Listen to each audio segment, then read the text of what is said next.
안녕하세요. 사연 읽어주는 남녀입니다. 오늘도 와주셔서 감사드리며 그럼 오늘의 사연 읽어보겠습니다. 자신의 배우자가 정확히 어떤 사람인지 다들 잘 알고 계시나요? 저는 여태 제 남편이 대단히 무던하고 곰 같은 사람인 줄 알고 살아왔거든요. 그런데 한참 지나서 나중에 알고 보니 곰은 무슨 상당히 눈치 빠른 여우였어요. 아니, 굉장히 약삭 빠른 여우 중에서도 아주 상여우였습니다. 아무리 사람 속 정말 모른다지만 제가 여태 속이 청길인 상여우와 살고 있었다니 놀라움을 금치 못했다니까요. 처음 남편을 만났을 때 정말 수더분한 용모에 꼭 시골 청년 같은 느낌이 있었습니다. 다른 건 몰라도 사람 참 착하겠다라는 인상이었죠. 겉모습과 마찬가지로 무슨 말에도 허허 웃으면서 사람 좋은 미소를 보여주었어요. 일할 때에도 그 누구보다 열심히 일하고 꽤 한번 부리지 않는 모습을 자주 보았습니다. 그래서 주변 평판도 정말 좋은 사람이었어요. 근데 암만 좋은 사람이어봤자 건너 잘 알지도 못하는 그런 먼 사람이었어요. 남편은 처음에 그저 거래처에서 안면 정도만 있었는데 사람 좋기로 소문이 나 있었습니다. 그런데 주변에서 정말 괜찮은 사람이다, 저만한 사람 없다, 한번 만나봐라 그런 식으로 부추기니까 나중에는 저도 눈이 가더라고요. 그 사람 진짜 괜찮은 사람이다. 그런데 꼭 그렇게 정말 괜찮은 사람들이 제 짝이 없더라니까. 사람 보는 눈들이 없는 거지. 겉만 번지르르한 사람들 속은 다 맹탕이야. 그 사람 곰같이 우직하니 일도 잘해. 사람들도 다 좋아하고. 늘 웃는 상이고 매너도 좋아. 얼마나 든든해. 안 그래? 어떻게 관심이 좀 가? 자기만 괜찮으면 내가 바로바로 연결해 줄 수 있는데 그렇게나 괜찮은 사람인데 짝이 없는 건 집안 때문인 것 같아. 얼핏 들어보니 집안이 많이 안 좋은 듯 하더라고. 그렇다고 가난하고 그런 건 아니야. 아니지. 가난하면 어때? 저런 믿음직한 사람이면 집안 12번도 더 일으킬걸. 홀어머니의 악착같이 살았다고 했던가. 암튼 그런 사람들이 나중에 크게 된다. 저도 사람 형편 가지고 가르고 그런 사람은 아니에요. 그런데 한 번도 이성적으로 생각해 본 적도 없고 그럴 겨를도 없었어서요. 그래? 겨를이 있으면 된다 이거지? 오케이, 접수합니다. 그리고 제가 원래 곰 같은 사람이 이상형이었죠. 저는 두 부모님 모두 계셨고 두 분 다 젊고 건강하셨습니다. 하지만 남편은 홀어머니 밑에서 힘들게 자랐다고 했죠. 아주 어릴 때 시아버님이 병으로 돌아가셨다고 했어요. 그래서인지는 모르겠지만 남편을 아는 주변 사람들 모두가 남편을 좋은 사람이라고 늘 칭찬은 했어요. 그런데 정작 자신과 가장 가까운 사람을 남편과 소개해 주려고는 하지 않았습니다. 홀어머니의 못 사는 남자 누가 환영하겠어요. 주선해줬다가 욕만 먹을 게 뻔하고 아니면 이미 소개 전부터 까이는 경우가 다반사였겠죠. 그나마 선입견 없이 사람 하나만 보는 제가 제일 만만했을 겁니다. 그때가 제가 첫 연애를 오래간 하다가 헤어진 지 꽤나 지난 상태였거든요. 그래서 직장 동료들 모두가 공공연히 제가 혼자인 걸 잘 알고 있었죠. 아마 남편도 알고 있었을 거예요. 남편이 제게 호감을 조금 표해서 제 직장 동료가 다리를 놓았다고 했었어요.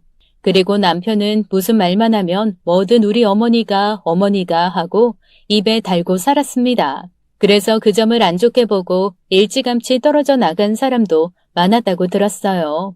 이것 또한 누가 좋아하겠습니까? 뭐든 말끝에 엄마로 끝나는 남자 싫죠.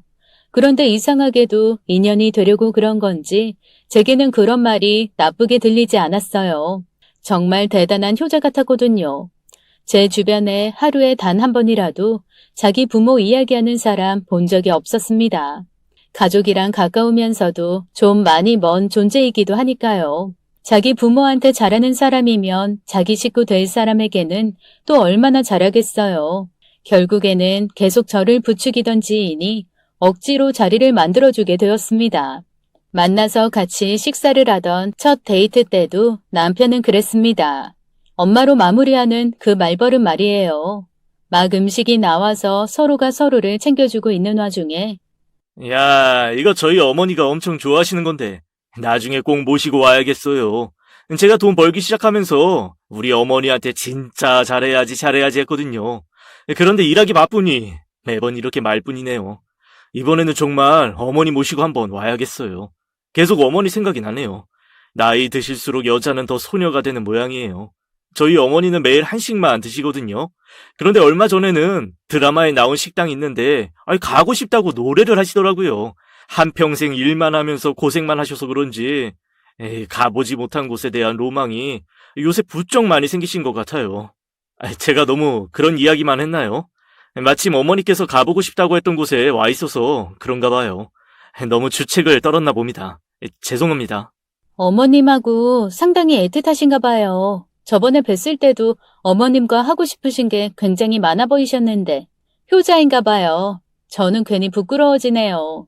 저는 이렇게 나와서 어딜 가든 맛있는 걸 먹든 부모님 생각이 앞선 적은 별로 없었거든요. 저희 부모님은 특히나 저랑 입맛이 다르셔서 식당 음식엔 조미료 많이 들어갔다고 입에도 안 대세요. 그쪽 어머님 뵌 적은 없는데 괜히 부러워지기까지 하네요. 나도 이런 아들 낳아야겠어요. 내 엄마 끔찍이 생각하는 그런 아들이요. 그러자 남편은 마마보이 같은 건 아니니 걱정 말라는 듯이 말했습니다. 그렇다고 너무 오해하시면 안 돼요. 제가 무슨 엄마 하면서 엄마 없으면 아무것도 못하고 그러는 놈은 절대 아니에요. 그저 어머니 생각을 자주 하는 것뿐이죠. 자식은 태어남과 동시에 불효자라고 하더라고요. 그럼 저는 불효자잖아요. 그러니 계속 노력하고 어머니께 잘하는 수밖에 없어요. 저야 아직 젊으니 시간이 아주 많지만 어머니께서는 저보다는 시간이 많이 없으실 거잖아요. 그래서인지 제 마음이 촉박해서 입에 달고 살아요. 그뿐이에요. 마마보이 그런 거 절대로 아닙니다. 제 의중에 그런 뜻이 있는 건 아니었는데 오해를 사고 싶지는 않았나 봐요. 자기가 홀어머니를 잘 챙기는 효자이지 마마보이는 절대 아니라는 걸요. 하지만 그 말도 무색하게 남편은 저를 만날 때 늘 내내 자신의 홀어머니 이야기를 달고 살았습니다. 듣기 싫게까지는 아니고 적절하게 말이죠. 그러면서 자연스럽게 남편이 어떻게 자라왔는지에 대해서도 자세하게 들을 수 있었어요. 어머님이 혼자 장사를 하시면서 남편과 남편 위로 계시는 아주버님까지 아들 둘을 아주 힘들게 키우셨다고 했습니다. 저희 어머니 정말 대단하신 분이세요. 저라면 그 상황에 절대로 그렇게 못 살 것 같거든요. 진짜 원더우먼이세요. 저희 형이 저랑 나이 차가 좀 많이 나거든요. 어머니가 우리 형도 고생 안 시키고 대학까지 보내시고 뒷바라지 정말 잘해주셨어요. 그 덕에 형은 공부도 잘했고 지금은 회사에서 부장도 달았어요. 형도 어머니께 매일매일 감사해 하면서 살아요. 물론 저만큼은 아니지만요. 그래서 저는 이제는 저희 어머니가 행복하셨으면 좋겠어요. 자신의 삶 없이 아들 둘 키우시느라 고생만 하고 사셨으니까요. 저는 그런 저희 엄마가 안쓰럽고 불쌍하고 그래요. 물론 이런 생각이 들기 시작한 것도 제가 돈을 직접 벌어보고 하면서 바뀐 거죠. 사는 내내 어머니 피땀이 잔뜩 묻은 돈 쓰면서 살다가 말이에요. 서운하게 들리실 수 있겠지만 어머니는 제게 1순위예요. 다른 건 몰라도 우리 엄마 정말 잘해드리자, 남 부럽지 않게 효도 가득해드리자가 인생의 목표이기도 하고요. 그래서 남편은 그 은혜를 갚으려고 정말 열심히 살고 있고 앞으로도 미친 듯이 열심히 살 거라고 했어요. 그게 자기 삶의 유일한 각오라고까지 말했죠. 그저 부모 덕 보면서 여유롭게 살아온 저보다도 남편이 대단해 보였고 또 굉장해 보였습니다. 다큐멘터리에나 나올 법한 성공 스토리, 그런 걸 바로 앞에서 접하는 기분이었달까요? 그래서 그런 모든 모습들이 좋아 보였어요. 그리고 여자 혼자 몸으로 그 큰아들 둘을 키우셨다 하니 같은 여자로서 시어머니 역시 대단하시다라는 생각이 앞섰기도 했고 말이죠. 남편에게는 호감도 호감이지만 존경심이 결합된 호감이 강했습니다. 자신의 어머니 부담을 덜어드리려고 정말 열심히 살았다고 제게 입버릇처럼 말했거든요. 저런 남자라면 미래를 약속하기 괜찮겠다, 믿음직한 사람이다라는 확신이 있었습니다. 그래서 만나고 1년여가 채 되지 않은 시점에 남편 집에 인사를 가게 되었어요. 그렇게 매번 남편이 귀에 못이 박히게 말하는 홀어머니, 시어머님을 빨리 뵙고 싶었거든요. 저의 선입견이었지만 홀어머니이시고 남편이 늘 입버릇처럼 고생 많이 하고 사셨다기에 삶에 찌들어 계실 것 같다는 생각을 했어요. 제가 상상한 이미지 속의 시어머니는 약간은 낡은 옷에 수수한 얼굴, 구수한 말투이실 줄 알았습니다. 그런데 제가 직접 만난 시어머니는 전혀 다른 이미지셨어요. 대체 남편을 언제 낳으신 걸까 싶을 정도로 저희 엄마보다 10년은 젊어 보이셨어요. 삶에 찌든 느낌은 전혀 없으셨고 삶을 내내 잘 즐기신 듯한 인상을 받았습니다. 정말 고생 한번 안 해보신 듯한 분위기셨어요. 오히려 저보다도 더 세련돼 보이시는 인상이셨고 꼭 부잣집 마나님 같은 느낌까지 있었어요. 처음에 먼저 인사를 하시는데 시어머님이 아니신 줄 알았다니까요. 그래서 내가 여태 남편에게서 들은 그분이 맞으신가, 혹시 어머님이 한 분 더 계신가 그런 생각까지 들었었으니까요. 그 정도로 고급스러운 인상이셨습니다. 게다가 형편이 어느 정도 안 좋을 거라고 생각했는데 시댁의 첫 느낌은 굉장했습니다. 오히려 저희 집보다도 좋은 동네에 위치하고 있었고 집 평수도 큰데다가 꼭 부잣집 같은 분위기가 있었어요. 남편 말대로라면 시어머니 혼자서 이걸 다 이루셨다는 소리인데 굉장했죠. 시댁에 가서 고생, 불상, 힘듦이라는 단어는 단 한 번도 떠오르지 않았습니다. 부유함, 여유, 여왕님 그런 단어들만 맴돌았을 뿐이었어요. 그 정도로 그간 남편에게서 들었던 말들이 모두 거짓이었나 싶을 정도로 많이 달랐습니다. 당황스러움을 겨우 감추고는 저도 표정 관리를 했어요. 마치 제가 땡 잡은 듯한 태도라도 보일까봐 속물성을 감추려 은근 애를 쓴 거죠. 시어머니와 이런저런 인사를 나누다가 더는 대화거리가 없기도 하고 그간 남편이 제게 들려준 말들이 있어 시어머님께 가볍게 말씀드렸죠. 남편이 시어머니를 끔찍이도 생각하는 효자라고 말입니다. 이 사람이 어머니 이야기를 정말 많이 했어요. 만나는 내내 단 하루도 어머님 이야기가 안 나온 적이 없을 정도로요. 어머님 걱정도 많고 위하는 마음도 크더라고요. 제가 그 모습에 반했다니까요. 저도 남자 형제가 있는데 제 남동생은 이렇지 않거든요. 그저 자기 사는 일에나 정신없지 부모님은 신경도 안 써요. 그에 비해 이 사람은 너무 효자예요. 하루 종일 어머니 생각하고 신경 쓰고. 제가 이 사람을 택한 것도 결국에는 다 어머님 덕분이에요. 어머님 챙기는 모습에 너무 멋진 사람이라고 생각해서 제가 홀딱 반해버렸거든요. 바로 첫 만남부터 이런 사람이면 되었다 그랬어요. 이런 아들이라면 저도 아들 많이 낳고 싶을 지경이라니까요.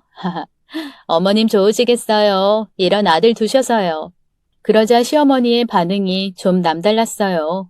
저는 당연히 그렇다, 효자다, 그런 반응이실 줄 알았는데 눈이 동그랗게 커지시더니 얘가? 그런 표정이셨습니다.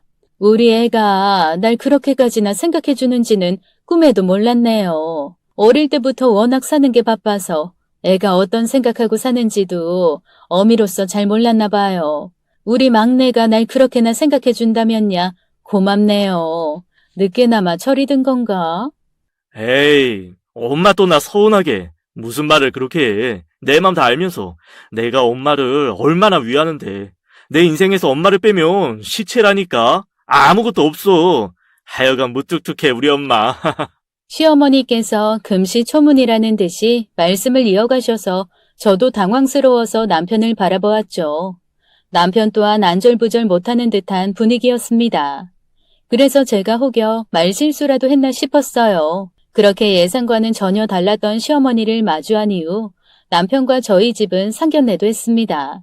저 또한 저희 부모님께 그동안 내내 남편과 홀 시어머니에 대한 이야기를 했었어요. 그런데 저희 부모님도 시어머니의 고급스러운 모습에 당황하셨어요. 그 사람 진짜 대단한 사람이야, 엄마. 어머님이 혼자서 그 사람 키우셨는데 내가 되게 부끄러울 정도로 바르고 엄마 위하면서 사는 대단한 아들로 만드셨다니까. 분명 뵙지 않아도 알 수 있어. 얼마나 훌륭한 분이실지. 그런데 어머님 고생 많이 하셨으니까 많이 늙으셨겠지? 엄마 혹시 시어머니 뵙게 되면 너무 화려하고 곱게 꾸미지는 마. 알았지? 시어머니께서 민망하실 수도 있잖아. 적당히 하고 와야 돼. 제가 그렇게까지 말씀드렸었는데 오히려 시어머니께서 굉장히 화려하고 귀부인 같으셨어요. 상대적으로 제 말 때문에 수수하게 꾸미고 온 저희 엄마가 더 고생을 많이 겪은 느낌이었습니다. 그래서 친정엄마께서 시어머니를 뵙자마자 절 노려보았었죠. 분위기가 깨지지 않게 친정 부모님께서는 칭찬으로 대화를 이어가셨습니다. 혼자 힘들게 아이 키우면서 일도 하고 사신 분이 어떻게 그리 젊으시냐고 말이죠. 고생은 하나도 안 하신 것 같다고 말이죠. 그래서 그 상황에서 저는 이렇다 저렇다 설명하기도 어려워서 그저 고개만 끄덕거렸습니다. 게다가 상견례 하면서 알게 된 것이 시어머니께서 재산이 굉장히 많으시다는 거였어요. 원래 집안 대대로 땅을 가지고 계시다고요. 그래서 저희 집 이야기가 나왔을 때 저희 부모님이 많이 위축되실 지경이었죠. 우선 식이랑 집은 저희 쪽에서 할게요. 나머지가 또 뭐가 있을까요? 예물 원하시는 선이 있으세요? 제가 주변 친구들에게 물으니 요새는 뭐가 많더라고요. 그런 건 젬병이라 전 잘 모릅니다. 그러니 아이들이 정해서 주면 제가 지원을 해주는 걸로 할게요. 뭐든 여유 있게 하죠. 한마디로 시어머니께서 내가 다 쏠게, 너네는 아무것도 하지 마. 그런 분위기였달까요? 그래서 이게 무슨 상황인가 어안이 벙벙하기도 했고 친정엄마께서는 입을 다물지도 못하셨습니다. 상견례 내내 제가 생각한 것들과 너무 달라서 남편이 그간 거지왕자 행세라도 한 건가 싶더라고요. 원래 많이 가질수록 감추는 게 맞는 거긴 하지만 저한테까지 감추다뇨. 게다가 그 많이 가지신 분이 시어머니이신데 왜 매번 시어머니를 안쓰럽고 불상 타고 입에 달고 다녔던 건지 이해가 안 됐습니다. 그래서 상견례 전까지 제 머릿속에 시어머니의 인상은 영화 집으로에 나오는 그런 할머니, 그 정도까지 상상했었다니까요. 불현듯 얼마 전에 부자들은 평범한 사람들의 고민과 가난도 훔쳐간다는 말을 들은 적이 있는데 그런 비슷한 느낌이 들었어요.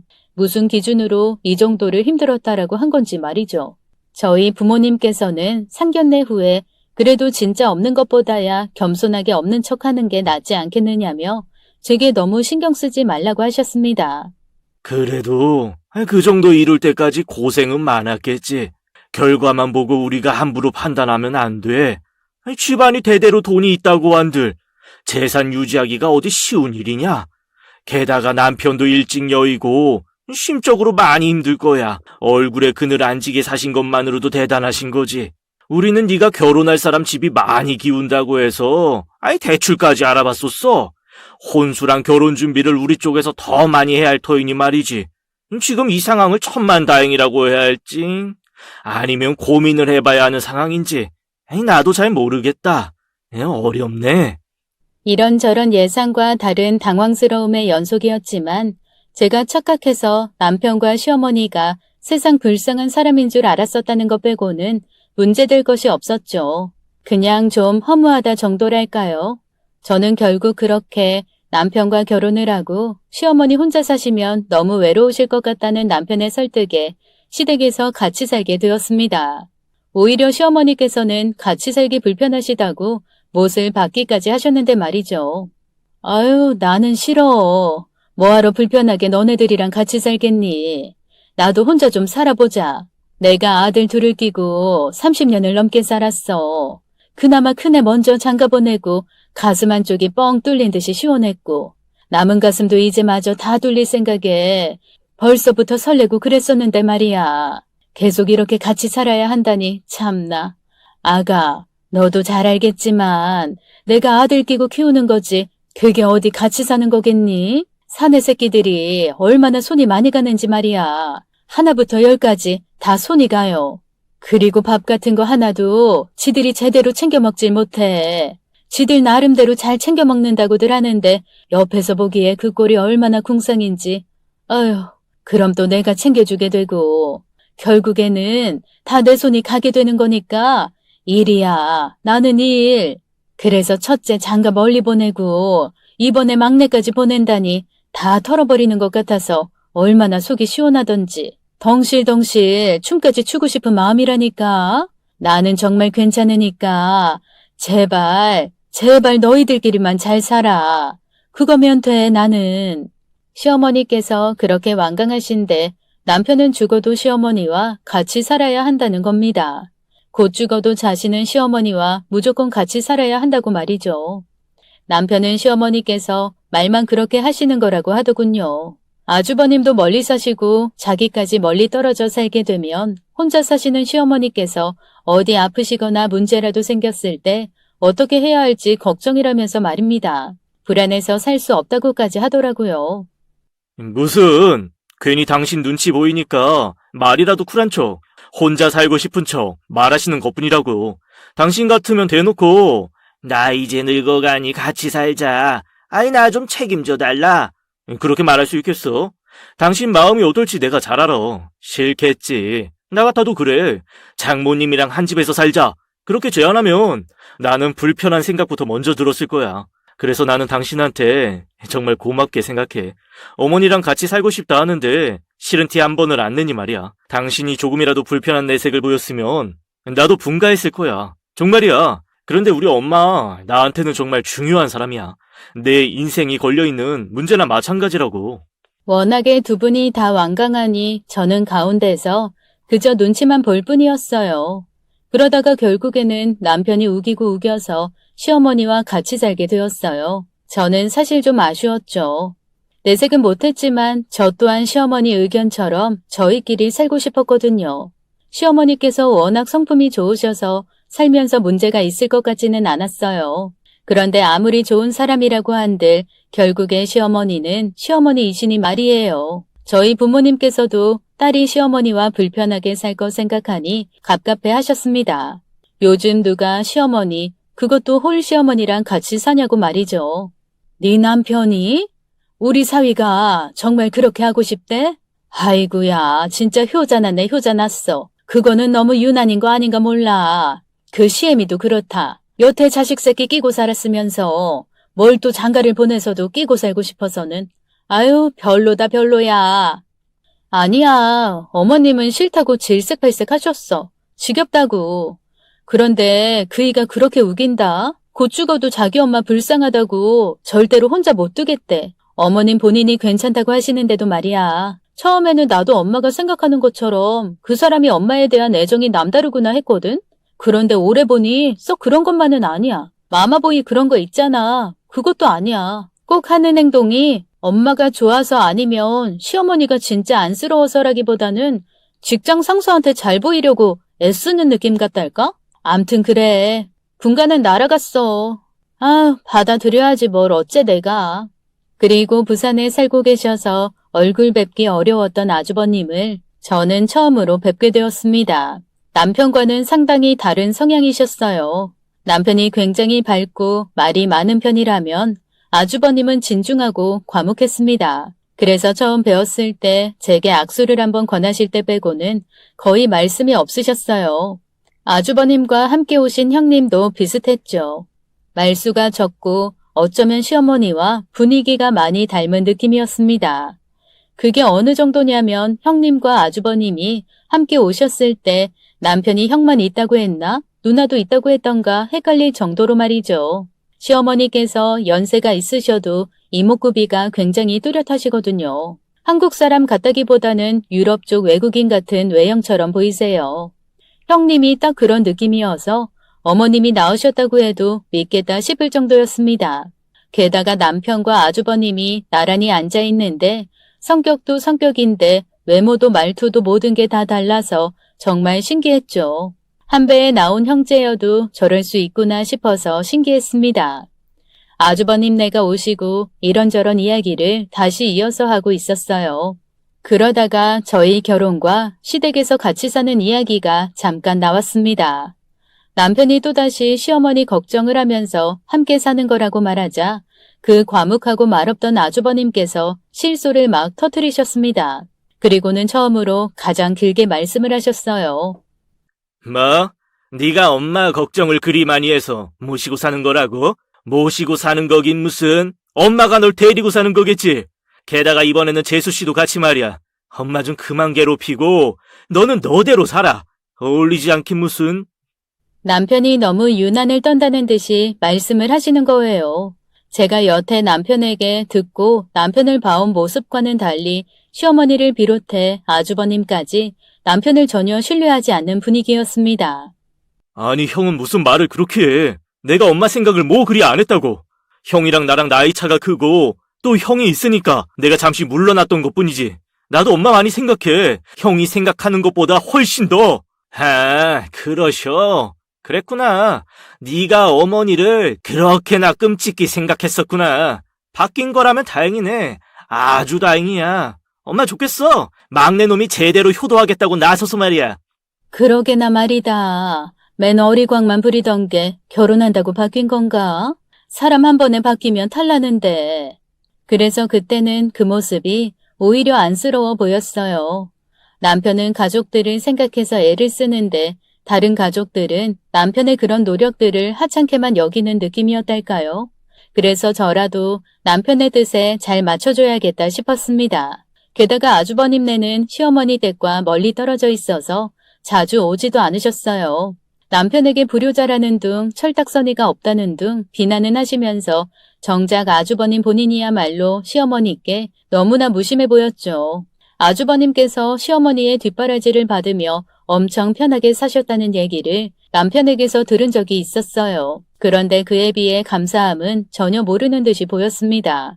저와 남편이 결혼하고 시어머니 댁에 들어와 살기 시작한 지 1년이 가까이 지났지만 명절 빼고는 아주버님과 형님네가 방문하시는 걸 본 적이 없었어요. 오히려 남편이 매일매일을 시어머니를 살갑게 챙기는 것은 봤지만요. 그래서 납득이 되었습니다. 위로 있는 형이 어머니를 많이 안 챙기니 남편이 더 유난이구나 생각하면서요. 자기라도 엄마를 잘 챙기려고 그러는구나 싶었습니다. 그런데 결혼하고 얼마 안 돼서 바로 느껴진 것은 시어머니는 요즘 말로 완전 핵 인싸셨어요. 주변에 아는 지인분들도 많고 혼자 사업하시고 일 시작하시면서 만나온 모든 인맥들을 다 유지하고 계셨습니다. 그래서 친구분들도 정말 많았고 자잘한 소모임도 많았어요. 시집살이? 저는 그런 걸 겪고 느껴볼 새도 없었어요. 하루에 시어머니 용안을 한 번이라도 볼까 말까 할 정도로 바쁘셨거든요. 저는 그렇게 치더라도 남편은 더 애가 달아 보였습니다. 출근 전에 시어머니 밥상을 차리고 나가요. 남편이요. 저 그런 거 처음 봤어요. 꼭 왕을 모시는 사람처럼 굴더라고요. 그렇다고 어머님이 무섭게 대하시는 것도 아니고 한 번도 엄하게 말씀하신 적이 없거든요. 그런데도 남편이 늘 먼저 잔뜩 쫄아서는 어쩔 줄 몰라 하고 그랬어요. 엄마, 나 이제 출근해요. 엄마 좋아하시는 나물들이랑 두부 부쳐놨어요. 일어나시면 꼭 아침 챙겨 드세요. 아들은 이만 나갑니다. 너는 대체 왜 그러니? 내가 알아서 챙겨 먹는다니까 정말.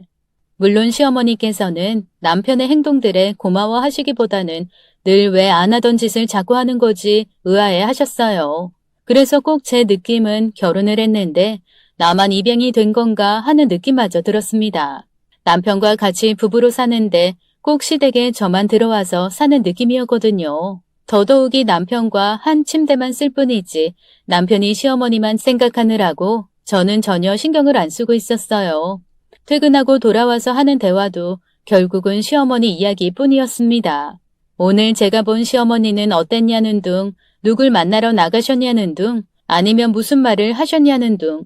그런 말들만 묻기에 저도 화가 나서 털어놓았어요. 당신 이럴 거면 나랑 왜 결혼한 거야? 뭐 시어머니 감시하는 첩자로 들이기라도 한 거야? 우리 신혼부부야 지금. 지금 지나면 다시는 없을 때라고. 알아? 그런데 무슨 맨날 첫날 시어머니 이야기만 물어보고 결혼하면 땡인 거야? 이제는 자기 사람 된 것 같으니 나한테는 코딱지만큼도 관심이 없어? 우리 이야기를 해야지 이제는. 예전부터 조금 느꼈던 건데 당신 너무 과해. 과해도 너무 과해. 시어머니한테 무슨 책 잡힌 거라도 있어? 아니면 친어머니가 아닌 거야 뭐야. 맨날 빙빙 돌려서 요점 없이 둘러대지만 말고 솔직하게 말해봐. 내가 모르는 게 대체 뭔지 나도 뭘 알아야지. 그러자 남편은 그런 거 아니라면서 이제는 자중하겠다고 말했습니다. 시어머니 자기 친어머니 맞고 책 잡히고 그런 것도 없다면서요. 그래서 그 며칠간은 시어머니에 대해서 좀 덜 묻기는 했습니다. 슬슬 제게 눈치가 보이기 시작한 거죠. 그렇다고 해서 시어머니를 신경 쓰지 않는 건 아니었습니다. 어느 날은 여름도 오고 하니 둘이서만 여행을 가자고 제안을 했어요. 얼마 전 시어머니 일로 가볍게 말다툼했던 게 좀 걸리기도 했고요. 또 시어머니 계시니까 둘이서 시간을 보낸 일이 거의 없기도 했었으니까요. 그러자 웬일로 남편이 흔쾌히 그렇게 하자는 겁니다. 그래서 조금 달라지기는 했구나 생각했는데 이게 웬일? 여행날 가방이 하나 더 있는 거예요. 남편에게 이 가방은 뭐냐고 물으니 시어머니 여행 가방이라는 겁니다. 시어머니도 저희와 같이 여행 가실 거라고 말이죠. 우리 어머니랑 셋이서 사는데 어떻게 우리 둘만 홀랑 여행을 가? 당연히 어머니도 모시고 가야지. 우리 신혼여행 다녀왔잖아. 이 집에 우리 둘이 며칠이나 쑥 빠지면 어머니가 얼마나 적적하시겠어. 안 그래? 우리한테는 시간이 많잖아, 여보. 괜찮지? 아니, 이럴 거면 아주버님네랑 약속 잡고 해서 아예 다 같이 가자고 하지 그랬어. 못해도 나한테 말이라도 해주던가. 이게 뭐야 정말? 내 말뜻을 이해 못한 거야? 당신 말대로면 어머님이랑도 나중에 가면 되는 거잖아. 아, 진짜 짜증나네. 사실 여행을 빌미로 남편과 본격적으로 자녀 계획을 세워볼 생각이었거든요. 여행 날짜도 일부러 날 맞춰서 간 것이었고요. 저는 이미 여행 기분이 다 깨졌고 그때까지도 눈치 없는 남편은 시어머니 모시고 여행을 간다는 생각에 한껏 들떠 있었습니다. 그리고 동행하게 된 시어머니께서도 그리 달가워하지 않으셨어요. 알고 보니 남편이 제가 시어머니와 함께 가자고 했었다고 거짓말을 쳤더라고요. 에휴, 내가 우리 며느리만 아니면 절대 안 가지. 얘랑 여행 가봐야 뭐해. 하나도 재미없어. 나야 나이 맞는 맘 맞는 친구들이랑 가는 게 좋지. 이 나이에 막 결혼한 너희 부부랑 여행? 제발 같이 가라고 해도 별로야. 아가, 이번에만 같이 가고 다음에는 꼭 너희 둘이 가라. 너네 신혼인데 어째 둘이만 붙어있는 꼴을 못 봤네 내가. 거기에 대고 저도 모르게 제 말이요 라고 할 뻔했습니다. 거기서 끝나면 다행이게요. 여행 가서도 남편은 저를 병풍 취급하기 바빴어요. 시어머니 챙겨드리고 시어머니와 계속 이야기하면서 다니는데 저는 보지도 않았습니다. 꼭 저랑 남편이랑 시어머니 여행 가이드 해드리러 온 기분이었어요. 그래서 그때 다신 여행 오나 봐라 했습니다. 뭐 거기까지도 진짜 괜찮았어요. 누가 욕하겠어요. 자기 엄마 극진히 챙긴다는데 비난할 사람 있나요? 그런데 문제는 앞에 계획했다시피 저는 결혼하고 빨리 아이를 갖고 싶었어요. 친정에서도 결혼한 지 1년이 넘었는데 좋은 소식 없냐고 물으시더라고요. 시어머니께서도 자녀 계획을 어떻게 하고 있는지 물어보셨고요. 친정에는 하늘을 봐야 별을 따지라고 대답했고 시어머니께는 어머님 아드님이 문제다라고 하고 싶었지만 천천히 갖기로 했다고 둘러댈 뿐이었습니다. 그런데 더 환장할 노릇이 남편 놈이 호텔방을 하나만 잡은 거예요. 어머니와 저희 부부방을 따로 하는 것이 아니라 셋이서 같이요. 그래서 아예 제 계획은 진작에 다 텄죠. 그때쯤 되니 저도 어이없는 웃음밖에 안 나더라고요. 그런데 눈치 빠른 시어머니께서 호텔에 안 들어가시고 제게 잠깐 장을 보러 가자고 하시는 겁니다. 남편에게는 둘만 나갔다 오겠다고 하고 말이죠. 맥주 사러 나간다는 핑계로 저와 함께 나오셔서는 콜택시를 부르셨어요. 내 짐은 아가니가 알아서 네 신랑 시켜서 챙겨오고 나는 먼저 집으로 가마. 비행기 티켓도 다 예매해뒀어. 1시간 뒤에 출발이야. 그러니까 너희 둘이 오붓하게 여행 보내다 와. 알겠지? 저 녀석은 대체 눈치를 어디다 밥 말아 먹은 건지 정말. 내가 낳은 새끼가 맞나 싶다니까. 오늘 좋은 밤 보내고 나 먼저 간다 아가. 원래 일정보다 한참 더 뒤에 와도 돼. 내 걱정은 말고. 시어머니께서 알아서 자리를 비워주신 거예요. 그래서 저는 내심 신이 잔뜩 나서는 술을 사서 호텔로 다시 들어갔습니다. 저 혼자만 들어오자 남편이 두리번거리면서 시어머니를 찾고 난리를 치는 겁니다. 왜 저만 오냐고 무슨 일 생긴 거냐면서요. 그래서 솔직하게 말했죠. 시어머니께서 알아서 먼저 가신 거라고 말이에요. 뭘 그렇게 걱정을 하고 그래. 시어머니 우리보다도 더 판단 잘하시고 똑똑하신 분이야. 대책 없이 가신 거 아니고 다 준비해두고 가신 거라고. 내가 억지로 떠민 거 아니라고. 어머니께서 본인이 직접 비행기 예매에 콜택시까지 미리 불러놓으셨더라고. 오죽 불편하셨으면 그렇게 도망치듯 가셨겠어? 당신도 이제 좀 그만해. 어머니한테 뭐 크게 잘못한 적 있어? 무슨 맘에 빚이라도 진 거 있느냔 말이야. 그러지 않고서야 왜 원하지도 않은 효도질이야? 저도 감정이 욱해져서 터져나왔고 남편은 오히려 제가 답답하다는 듯이 한숨을 쉬기 바빴습니다. 당신은 모르면 좀 가만히 있어. 지금도 많이 늦어서 내 맘이 아주 급해. 나 엄청 공들이고 있는 거라고 엄마한테. 우리 엄마가 얼마나 대단한 사람인지 알아? 우리 엄마가 가진 재산이 얼마나 많은 줄 당신이 아느냐고. 그래서 내가 진짜 노력을 많이 해야 돼, 엄마한테. 본격적으로 다 쏟아내도 엄마 재산 내가 받을까 말까라고. 그제야 진심을 쏟아낸 남편의 말에 저는 기가 막혔습니다. 결국엔 그동안 시어머니께 온 정성 다해 효도를 펼친 게 시어머니 재산 때문이라는 거잖아요. 어이가 없어서 저는 헛기침을 몇 번 하다 물었습니다. 그간 효자인 척한 게 결국에는 돈 때문이라고? 시어머니 혼자서 죽어라 본 그 재산 때문이라고? 당신 진짜 대단하다. 진짜 무서운 사람이었네. 고작 돈 때문에 그렇게까지 공을 들인다고? 그것도 모자라서 시간이 부족하니 앞으로도 더욱더 열심히 효자 코스프레를 하겠다고? 어떻게 그런 게 그렇게 억지스럽게 되는 일이야 그게? 당신 말대로 시어머니 재산이 대단하다고 치자. 그럼 아들 둘뿐인데 당신한테 재산 안 주시겠어? 어느 정도 서운치 않게 주시겠지.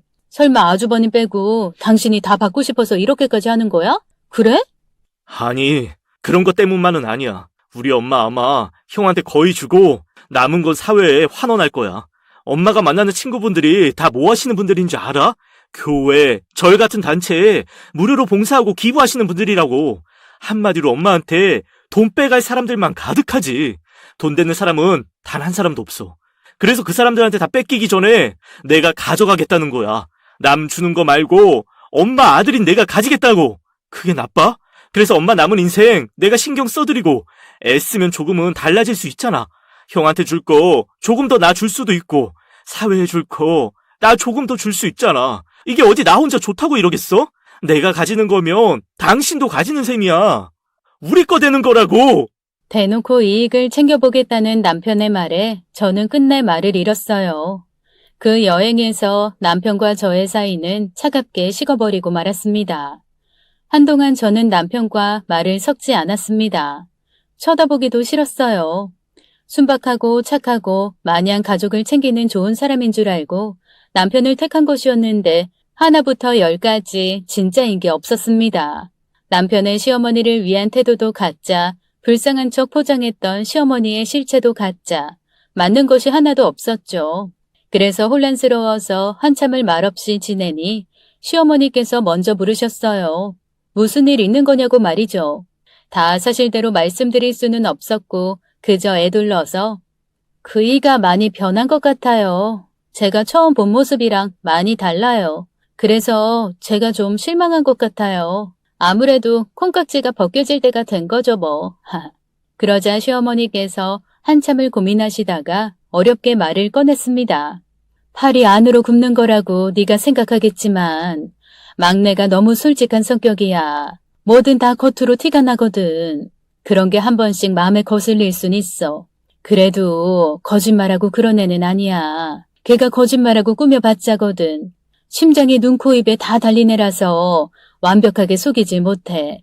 거짓말로 포장하고 속이려 들고 그런 애들보다는 비교적 나을 수 있어. 그래서 저는 속으로 시어머니 말에 어머님을 지금 속이고 있는데요? 라고 말하고 싶었습니다. 그래도 시어머니와 같이 사는데 내내 싸운티를 낼 수는 없어서 남편에게 먼저 말을 걸었죠. 좀 있으면 어머님 생신이시잖아. 연락드리니까 형님네도 오신다고 하시더라고. 형님이 아주버님이랑 케이크 주문해서 오신대. 그럼 우리가 상 차리고 해야지. 뭐 어떻게 할 건데? 전에는 어떻게 했었어? 그전에는 형이 했지. 원래 집안 행사 형이 알아서 다 해. 난 챙겨본 적이 없어. 저는 남편의 말에 황당했습니다. 그렇게도 어머니 하는 사람이 사랑에 맞지 않는 자기 엄마 생신에 아무것도 한 적이 없다뇨. 진짜 제대로 효자탈을 쓴 불효자가 아닐 수 없었습니다. 게다가 남편이 늘 욕을 달고 사는 아주버님이 여태 집안 행사를 혼자 다 준비했다는 게 납득이 어려웠죠. 그래도 이번에는 저도 집에 들어왔고 하니 같이 준비하자고 최대한 좋게 말했어요. 그러자 남편은 그게 중요한 게 아니라 시어머니께서 혹할 만한 선물을 뭘 해야 할까 고민하고 있는 거예요. 저희 친정 엄마께라도 물어봐 달라고 호들갑이 말이 아니었습니다. 장모님이 그런 거 잘 아실 거 아니야. 중년 여성이 선물 받으면 완전 마음을 뺏길 만한 그런 선물. 감동받고 나를 달리 볼 만큼 좋은 선물 없을까? 같이 일하는 사람들한테도 물어봤는데 잘 모르는 것 같아. 장모님 되게 멋지시잖아. 당신이 좀 물어봐줘. 그래서 억지로 떠밀려서 그 나이대 아줌마들이 좋아하는 걸로 백화점 가서 사왔어요. 다 거기서 거기라고 뻔하다고 하더라고요. 화장품 아니면 가방, 스카프 같은 거요. 그래서 가방에 스카프를 달아서 포장했습니다. 시어머니 생신 당일에 생일상을 다 차리니 아주버님과 형님이 오셨어요. 오셔서는 형님은 바로 시어머니께 배즙을 드리더라고요. 아주 싸고 저런 걸 선물이라고 사온 건가 싶은 선물을요. 그런데 오자마자 배즙을 따서 어머니께 갖다 드린 형님이 하는 말이 어머니, 엊그제 통화할 때 보니 목이 많이 잠기셨더라고요. 그래서 급하게 도라지 배즙 주문해서 사왔어요. 오늘부터 챙겨서 드세요. 목 그렇게 방치하면 많이 안 좋아요. 병원엔 가보셨어요? 아니면 내일 저랑 가시겠어요? 그 말에 저도 모르게 움츠러들었습니다. 저야말로 시어머님과 가까이 사는데 어머님 목이 잠기셨는지 헛기침을 자주 하시는지 전혀 모르고 있었거든요. 기억을 되짚어보니 밤중에 화장실 갈 때 시어머니 방에서 기침 소리가 들려온 것도 같았죠. 그리고 뒤이어 아주버님께서 현관에 놓인 시어머니 신발을 보곤 엄마, 이거 신발 밑창 또 갈아서 신었어. 그러지 말라니까. 내 이럴 줄 알고 엄마 신발 똑같은 거 찾아서 사왔어. 딴 건 별로고 이게 제일 편하다 그랬지. 내가 아주 그냥 온 김에 이런 것들 싹 다 버리고 가야겠어. 하여튼 돈도 있는 양반이 왜 그리 궁상이야. 속상하게. 꼭 저와 남편이 시어머니와 멀리 살고 형님네가 같이 살고 있는 기분이 들 지경이었어요. 저는 시어머니 신발이 명품 어디 거인 것만 알았지 그 밑창을 갈아가며 신으시는 건지는 전혀 모르고 있었습니다. 그렇게 부끄러움 속에 시어머니 생신을 축하해드리고 있었어요. 저는 방금 전 부끄러움을 만회할 겸 제가 먼저 준비한 선물을 시어머니께 내밀었습니다. 어머니, 생신 너무 축하드려요. 이이랑 제가 어머님 생신 선물 뭐 해드릴까 한참을 고민하다가 저희 엄마한테까지 물어서 줄 서서 샀어요. 받으세요. 시어머니께서는 제가 건네는 선물을 받으시고는 너무 고맙다고 웃으시는데 됐다 싶었습니다. 명품관에 종아리 빠지게 서 있다가 사온 보람이 있었어요. 그리고 대화가 몇 번 이어지다가 형님이 선물을 내밀었습니다. 배즙이 끝이 아니었나 보더라고요.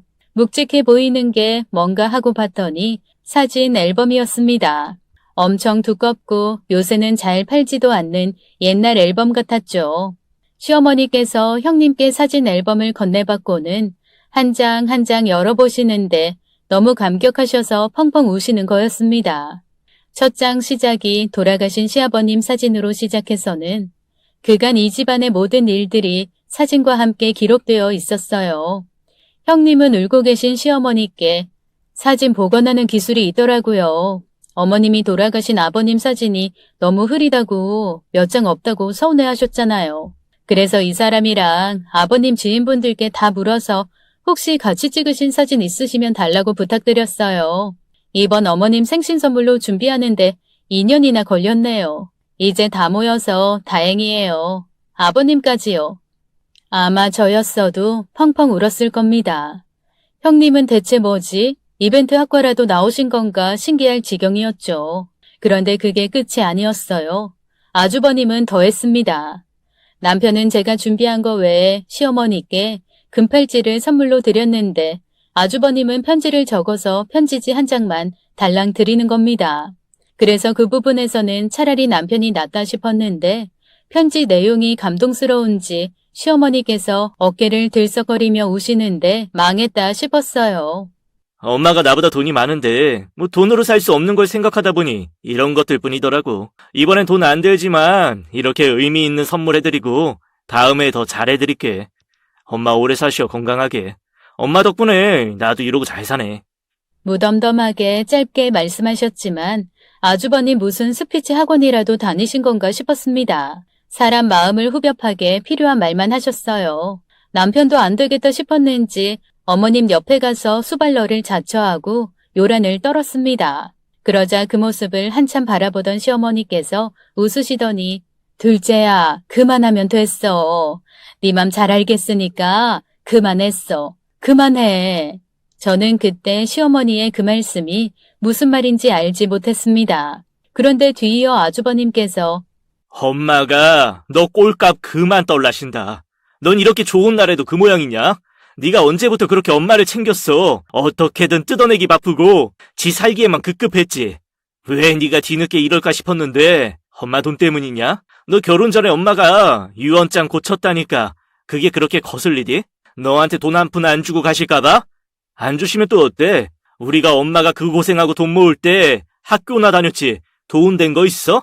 엄마가 그 재산 다 들고 가고 싶다 하시면 난 그렇게 할 거야. 다 태워서 보내드리든 사회에 환원하든. 그러니까 너도 제발 닥치고 가만히 있어. 간신배같이 굴지 말고. 살짝 취기가 돌았는지 아니면 정말 돌아버린 건지 남편은 아주버님의 말에 생신상을 뒤엎어 버렸습니다. 그리곤 바로 아주버님 멱살을 잡았어요. 형이 뭘 알아. 그냥 이제라도 엄마한테 잘해주고 싶어서 그래. 그전까지 내가 뭐가 있었어. 어렵고 가진 것도 없었어. 이제 좀 가지고 이제 좀 보여서 그래. 엄마가 고생해온 게 꼭 그렇게 말해야겠어? 형이 효자고 엄마한테 끔찍하게 잘한 거 내가 잘 알아. 엄마 못지않게 형도 많이 고생한 거 내가 잘 안다고. 내가 알아주잖아 이렇게. 그러니까 형이랑 엄마도 이제부터라도 알아달라고. 그렇게 행동해오진 못했지만 늦게라도 나도 같은 마음이었다고. 잘하고 싶었다고. 남편의 말에 시어머니께서는 아주버님과 남편에게 그만 앉으라고 말했습니다. 놀라서 어지럽혀진 상을 치우는 저와 형님도 가까이 와 앉으라고 하셨어요. 그리고는 말씀하셨습니다. 중요하고 궁금하지. 유산, 재산. 그런데 우리 조금만 미루면 안 될까 그런 거? 나 아직 살아있잖니. 하루에도 수십 번 마음이 바뀌어. 어젠 냉면이 먹고 싶었는데 막상 아침이 되니 또 고기가 먹고 싶고 바람 좀 쐴까 나가봐야겠다 싶다가도 무릎이 아파 집에 있고. 그러니까 그런 머리 아프고 돈 문제 같은 거 미루고 싶다 나는.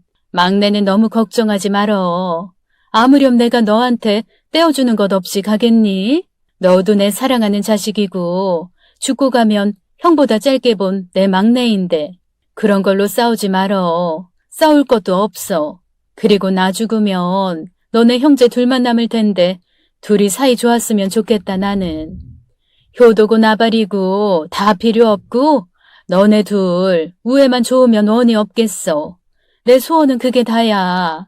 어머님의 마지막 말에 그 자리에 있던 우리 모두가 울었습니다. 뭐가 먼저였는지를 모두가 몰랐던 것 같았어요. 단순히 생신만 축하해드리면 되는 거였는데 말이죠. 그 일이 있고 남편은 한동안 생각이 많은지 예전같이 굴지 않았습니다. 말 그대로 보여주기식 효도 같은 건 없었죠. 그리고 기다렸다는 듯이 시어머니께서는 저희에게 분가하라며 집 계약서를 주셨습니다. 그만하면 되었다고요. 남편은 어머님의 분가 제안에 순순히 응했어요. 저희는 아이 둘을 낳고 최근에서야 다시 시어머니를 모시고 살고 있습니다. 원래 안 좋으셨던 무릎이 더 안 좋아지셔서 수술을 2번 더 하셨는데 요즘은 도움 없이는 거동이 어려우세요. 남편은 이제 억지로도 돈 때문도 아니라 자발적으로 어머님을 늘 업고 다닙니다. 정말 진심 어린 효자가 된 것 같아요. 진심은 통한다는 거 저는 저희 시어머니께 제대로 배웠습니다. 그래도 지난날 남편의 행동들이 지금 와선 잘한 거라고 생각해요.